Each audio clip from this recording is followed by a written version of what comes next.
Generally, you have to feed tanks algae. So this is some Reef Nutrition extreme algae going right into the aquarium for all the tanks. So there's a lot of work that goes on with custom aquarium maintenance, and today we wanted to give you a really good overview of what it takes to service all the big reef that we care for all throughout South Florida. Lots of important care in taking care of some of the best aquariums in the nation. So normal with services, we have custom carpets we cut out. So when we're standing up here working on the aquarium, we're standing on a carpet. We're not standing on the beautiful material here, which looks to be maybe a quartz of some sort.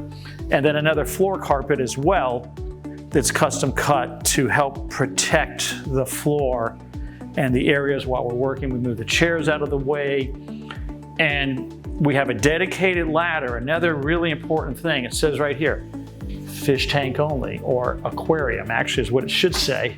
But this ladder is a really nice ladder. This one we usually get at Home Depot, I think. And then here's our access from above. You can see the fish really reacting super well. So generally, one of the first things you do when you walk into an aquarium in someone's house is we take off our shoes, we cover all the cabinetry, and we assess how the aquarium's doing. First thing we generally do is we'll change the filter floss after we clean the glass. Then we'll clean the skimmer, and we'll detail our sumps, make sure there's no feather dusters, no crustaceans, nothing forming in there, no snails in any of our filtration rooms. Then once we're done with that, we tend to go up here, we will clean the glass. We make it an urgent priority to make sure we don't scratch any of our gorgeous framing on any of our aquariums. You have to ensure that you're not damaging the glass, you're not scratching it. You have to be very vigilant on all the edges, make sure you're not leaving any algae because it eventually becomes harder and harder to clean up. After you clean the glass, you tend to go into the aquarium. You're gonna have to flip over any snails you knocked over and ensure that all the corals are glued. After that, you can go up to the top of the aquarium and we'll feed our fishies. Chemistry is extremely important. You have to check chemistry minimum once a week, if not twice a week, depending on the accounts. What are we doing with KH, pH, calcium, magnesium, phosphate, and nitrates, right? Then based on the chemistry, you adjust your dosers, you ensure everything's in a right range. You can see all of our filtration room. You have to change generally the filters once a month.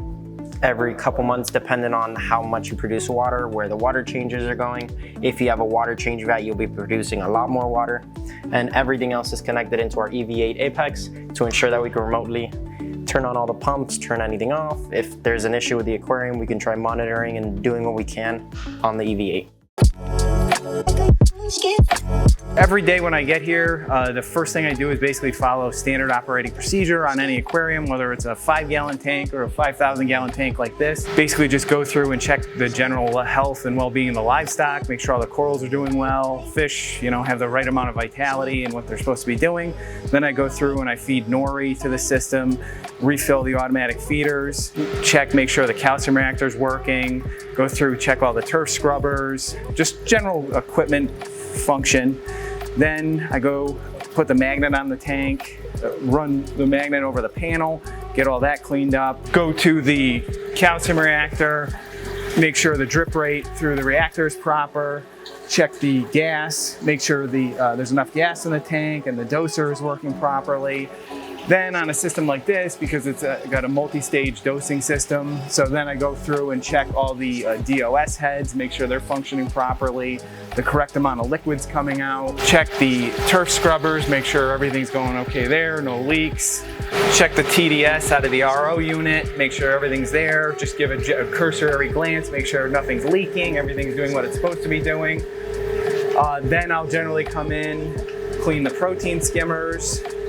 After that, I go in, change the floss. Mind you, everything's dirty right now, I haven't done it yet, but go through all the mechanical filtration. Typically after that, I go through and add calc to the calc stir, check the GFO reactor, then I'll go through and service all the check valves, make sure everything's dropping the way it should be. After that, I'll go upstairs, and check the light function, make sure everything's good there. Double checking the salinity. That's definitely not a mistake you want to make, is having the water, the wrong salinity going in. So I always double, if not triple check all that, make sure everything's proper there. Clean any fingerprints off of the panel, make sure everything's nice and sparkly clear. And when everything's all complete, I'll go through, just sweep everything, give it a good once over with a mop, make sure everything's nice. Roll the mat up and put it away, and that's it. So, assuming nothing else goes wrong, it needs to be replaced or fixed.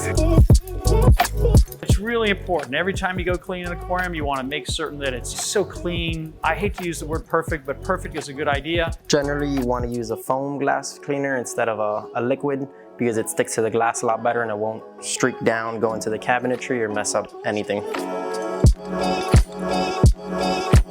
And you want the client to know that the aquarium guys were here and that they did a great job. This is generally what we do once a week. Thank you, and I appreciate you guys for listening in. Until next time. Remember to like, subscribe, and we'll see you in the next service call.